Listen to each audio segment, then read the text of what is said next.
são coisas que não têm nenhum valor contra a sensualidade. São justamente aquelas que as pessoas adotam supostamente para com elas vencerem a sensualidade. Aí vem aqui Paulo e nos enuncia isso.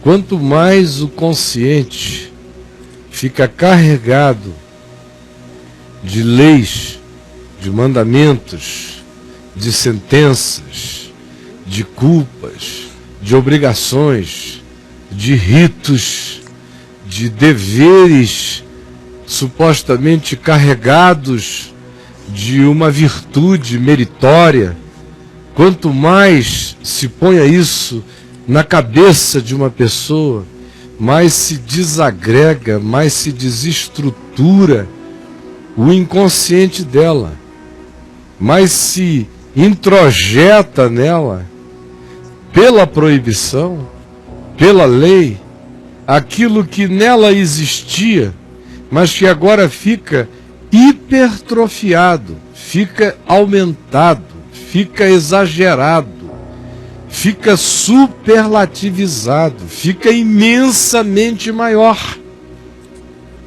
Esse é o princípio da psicologia do Evangelho, aplicada à natureza humana, é o que Paulo ensina de ponta a ponta. Quanto mais você reforça esse padrão legalista, moralista na mente, quanto mais você impõe isto sobre os homens, mais eles entendem que por tais coisas se tornarão superiores e por tal auto-engano eles abrem no inconsciente deles o espaço para o desenvolvimento das fantasias. Porque já que o indivíduo do lado de fora anda dizendo, não posso pegar nisso, não posso olhar para aquilo, não posso beber para aquilo, não posso ouvir essa história, não posso conversar com essas pessoas, não posso,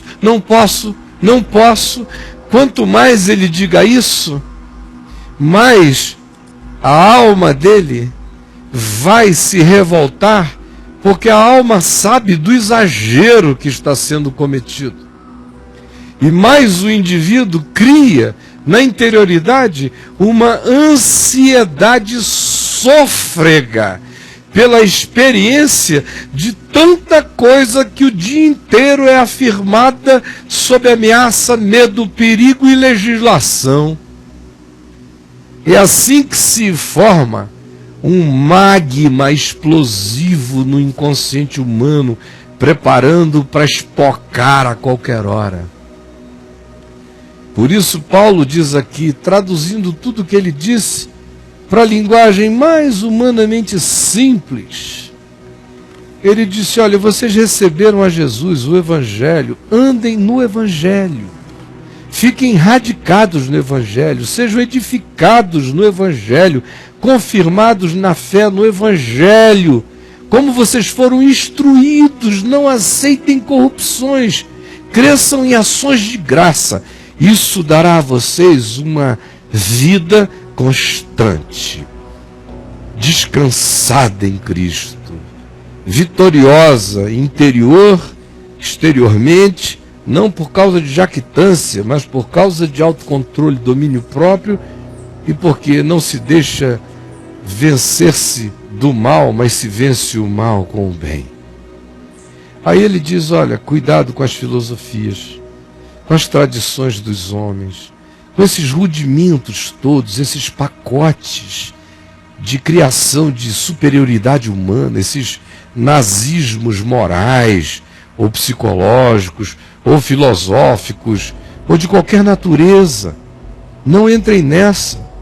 Ou nessa jactância religiosa da circuncisão, ou do tipo de batismo, ou das doutrinas, ou do culto a essas coisas. Não. Não se entreguem a nada disso, nem tampouco a essa espiritualidade que pensa que Deus é dono de evento religioso e ganha com isso. que são aqueles que se entregam a Deus está se agradando de mim, porque eu não como essa comida, ou eu não bebo essa bebida. Deus está se agradando de mim porque eu faço parte dessa novena, dessa festa, dessa solenidade, dessa campanha, ou eu guardo sábados. Ou então, Paulo diz, não entre nessa também de achar que será pela via da humildade, que nada mais é do que um brejeirismo que esconde a sua tara. Nem tampouco com evasões angelicais, com espiritualidades que supostamente são orientadas por visões de anjos. Paulo diz, isso tudo ainda é a mente carnal de vocês. Porque quem está radicado em Jesus, andando no Evangelho, não precisa de argumento de natureza alguma, ele anda pacificado. Por quê? Porque ele sabe que ele morreu com Cristo e que Jesus na cruz matou tudo quanto me matava. E esse indivíduo sabe que ele ressuscitou com Cristo para viver em novidade de vida e para receber um poder adicional, que é a presença do Espírito de Deus nele, como dunamis, como poder no coração. E ele anda na prática de uma consciência que é amor em graça, porque assim como Deus em Cristo perdoou todos os nossos delitos, esse indivíduo também perdoa os delitos dos outros, na mesma medida em que ele sabe que tanto os seus delitos quanto os delitos do seu próximo foram todos cancelados na cruz, todas as ordenanças, e que o diabo que fazia uso disso e que ainda faz na consciência daqueles que não creram de fato no Evangelho e não tomaram posse do benefício, da libertação, da transladação do império das trevas para o reino do Filho do amor de Deus, nesses o diabo continua a usar todos esses elementos aqui para oprimir, para angustiar, para fragilizar e para sensualizar. Mas aquele que creu, esse está livre disso tudo, a sua mente está cativa do Evangelho, ele sabe que Jesus cobriu todos os seus pecados, que ele não tem mais dívida nenhuma, e agora ao invés dele se enveredar pela licenciosidade, surge nele uma crescência de ação de graças. E ele fica tomado de um constrangimento, apaixonado por Deus, e começa a viver em pureza, santidade, limpeza, com naturalidade crescente no Evangelho. Vinculado a Jesus e vinculado em amor a todos aqueles que a Jesus cultuam nessa consciência em fé. Enquanto ele mesmo não se deixa julgar por ninguém que chegue com o dedo em riste, querendo anular o que Jesus realizou por ele na cruz. Por isso essa pessoa que está morta em Cristo para os rudimentos do mundo, está viva em Jesus por Evangelho, não se sujeita mais a ordenanças de homens. Não pegues nisso, não proves aquilo, não toques aquilo outro, esses preceitos e doutrinas que morrem, que acabam, que mudam de geração em geração, que só são poderes de coerção opressiva e não são evangelho. Ainda que cheguem com aparência de sabedoria, ainda que provoquem esse narcisismo subreptício, que é esse culto de si mesmo, essa falsa humildade, esse rigor separatista, não me toques, para não me poluires, mas não tem nenhum valor contra a sensualidade. Eles entram no hotel, eles vão logo para o filme pornô, eles entram na internet, eles vão para onde o bicho pega, por lado de fora é um bocado de coisa, para dentro é só rapina. Conforme o diagnóstico de Jesus, são sepulcros caiados. Porque essa é a espiritualidade do farisaísmo.